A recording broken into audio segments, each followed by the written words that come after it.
Dubai में Iran का बड़ा ड्रोन हमला, अमेरिकी दूतावास को बनाया गया निशाना। दूतावास के पास हुआ धमाका, धुएं का गुबार उठता दिखाई दिया। अब तक किसी के मारे जाने की खबर नहीं है। आग लगने से बड़े नुकसान होने की आशंका जताई जा रही है। नतांज परमाणु अड्डे की सैटेलाइट तस्वीरें दुनिया में फ्लोट होने लगी है। अब सवाल उठा, अगर हमला हुआ है तो क्या परमाणु रिसाव भी हो रहा है? चंद घंटे पहले इंटरनेशनल एटॉमिक एनर्जी एजेंसी ने परमाणु रिसाव के दावे का खंडन किया था, लेकिन अमेरिका कह रहा है ईरान का न्यूक्लियर प्रोग्राम उसके लिए खतरा है।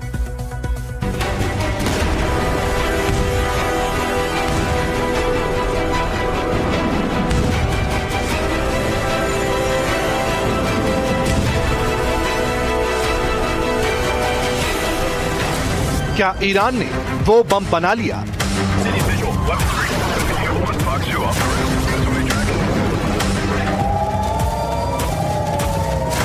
ईरान में भूकंप का राज क्या है?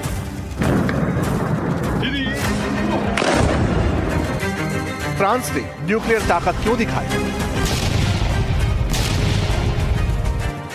ईरान का अरब देशों पर लगातार हमला क्यों?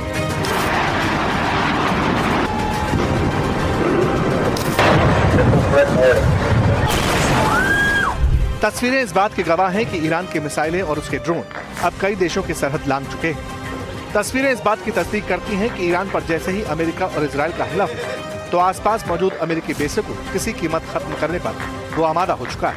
ऐसा कोई दिन नहीं गुजरा जब ईरान ने अमेरिकी सैन्य ठिकानों को निशाना न बनाया। अब भी वही हो रहा है। ईरान मिसाइल दाग रहा है, बम बारूद बरसा रहा है, इजराइल का नाम लेकर जंग को और विध्वंसक बना रहा है। बिस्मिल्लाहिर्रहमानिर्रहीम। इजराइल के वो लोग जो जिंदा रहना चाहते हैं तुरंत इजराइल को खाली कर दें, क्योंकि हम एक बहुत लंबी और थका देने वाली जंग की तरफ बढ़ रहे हैं और इस जंग का नतीजा दुश्मनों के लिए काफी भयानक रहने वाला है। हम पूरी तरह तैयार हैं। अब इजराइल की बर्बादी के साथ ही जंग का खात्मा होगा। लेकिन बात इतनी भर नहीं है। इजराइल और ईरान पहले भी युद्ध में आमने सामने आए हैं, मगर इस तरीके से वार पलटवार शायद पहले नहीं देखा गया। सवाल है कि इजराइल और अमेरिका पूरी तरह ईरान की एटमी फैसिलिटी को बर्बाद क्यों करना चाहते हैं? क्यों बार बार नतांज समेत दूसरे एटमी ठिकानों पर बारूद बरसाया जा रहा है? क्या वाकई ईरान ने एटमी पावर हासिल कर ली है? जब तक कोई क्लैरिटी आती है तब तक अंतर्राष्ट्रीय एटॉमिक एनर्जी एजेंसी IAEA ने इस बात को कंफर्म कर दिया कि सैटेलाइट इमेज के आधार पर यह कहा जा सकता है कि ईरान के नतांज न्यूक्लियर प्लांट को नुकसान पहुंचा है। हालांकि IAEA का यह भी कहना है कि फिलहाल इस न्यूक्लियर सेंटर से रेडिएशन लीक जैसी बात सामने नहीं आई। लेकिन नोट करने वाली बात यह है कि IAEA को ईरान की न्यूक्लियर साइट्स में ना के बराबर एक्सेस मिलता है और रियल टाइम इंफॉर्मेशन तो नहीं ही मिलती। इसलिए जब तक ये बात सुर्खियां में थी तब तक ईरान में एक भूकंप की खबर दुनिया में तैरने लगी। कहा गया कि ईरान के गिराश इलाके में 4.3 तीव्रता का भूकंप आया। भूकंप का केंद्र जमीन से 10 किलोमीटर नीचे बताया गया। सवाल उठे, क्या कुदरत ने जमीन हिलाई या फिर इंसान ने विध्वंस का नया कारण ढूंढ लिया? क्या ईरान ने 60% एनरिच्ड यूरेनियम के साथ ही एटम बम बना लिया?